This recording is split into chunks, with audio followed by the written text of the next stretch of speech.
A really popular subject today is shooting with strobes versus shooting with video lights for your still photography.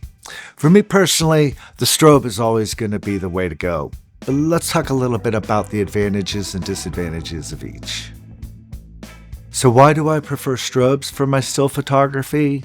One big thing is that the strobe freezes the action. So things like camera shake or motion blur or blurred fishtails basically doesn't happen. These strobes are going to stop the action at a microsecond, a thousandth of a second, a 5,000th of a second. The other thing that strobes will do, since they are so brief, is your subject is not going to feel them. The strobe goes off, even multiple flashes. It's a very brief duration, and you can see the behavior in your animals. They immediately return to what they were doing right before you flash them.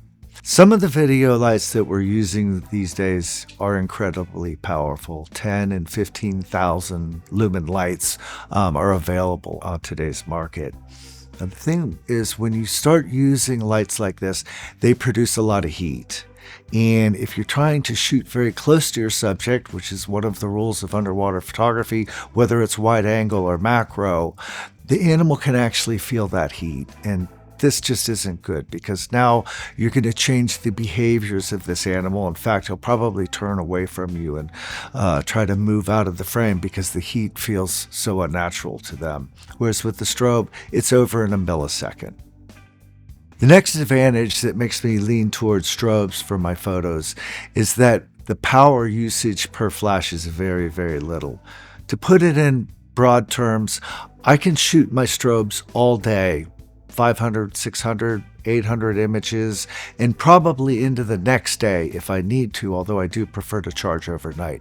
With video lights, this just simply can't be done. Depending on how soon you turn the video light on before you approach your subject, you're going to be changing batteries on the boat. And you'll see this on dive boats where the video people are forever switching batteries, getting their batteries back on charge. And it's basically a non-issue for still photographers, because we're using, even though we're throwing more power in each frame onto the subject, we're actually using a lot less power in our product all day long. So you're not going to have to charge as much or carry as many extra batteries with you.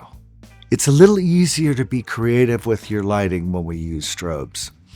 If you pull your strobe off of your camera tray and, say, try to backlight or side light a subject, what's going to happen a lot of times is you're blocking out so much of the light that flash is going to go off at almost full power. And so it takes a lot of energy to do this creative lighting.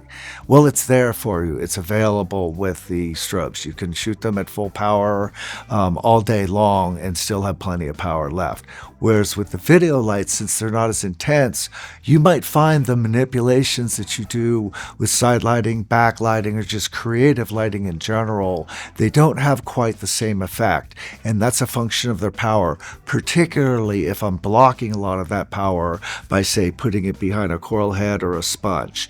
At that point, the amount of light that's spilling over the edges for a creative effect, there's just not as much to work with a video light as there is with a strobe.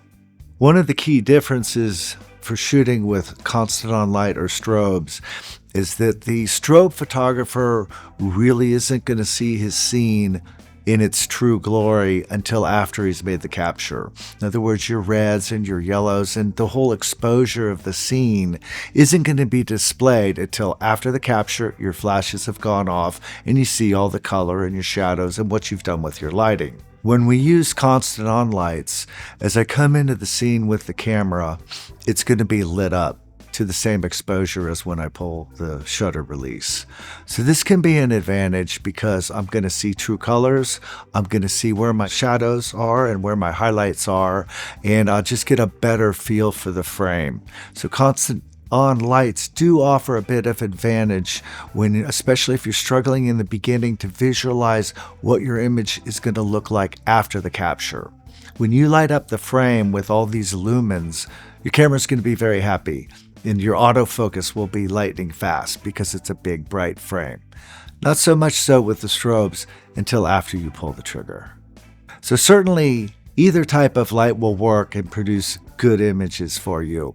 It's just a question of what is your shooting situation and what are the advantages that are most important to you for that particular dive. If you have any questions, please drop them in the comments below or send us an email. We'll be sure to get back to you.